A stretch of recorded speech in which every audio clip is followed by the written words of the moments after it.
আসসালামু আলাইকুম। Hello viewers, আপনাদের জন্য আজকে আবার নতুন একটা রেসিপি নিয়ে আসলাম। সেটা হলো মিষ্টি কুমড়ো।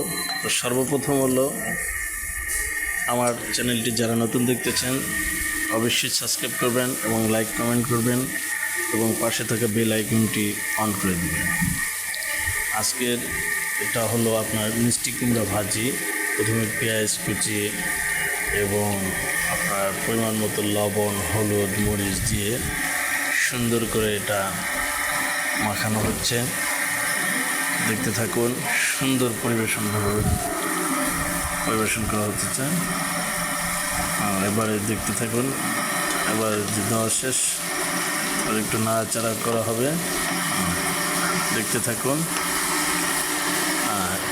এরপর হালকা একটু পানি দিয়ে নেবেন, হালকা পরিমাণ মতো, যাতে শুকনো শুকনো হয়। দেখতে পাচ্ছেন, দেখতে থাকুন।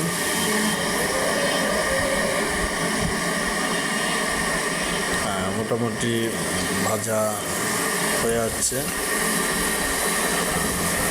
অবশ্যই দেখতে পাচ্ছেন কালারটাও মোটামুটি হয়ে যাচ্ছে। এবার দেখুন, একবারে পারফেক্ট কালার, অসাধারণ পারফেক্ট, ফ্লেভারটাও অসাধারণ, সুস্বাদু মিষ্টি কুমড়া ভাজি। এটা সবার জন্য, ব্যাচেলার ফ্যামিলি সবার জন্য পারফেক্ট একটা খাবার। অসংখ্য ধন্যবাদ।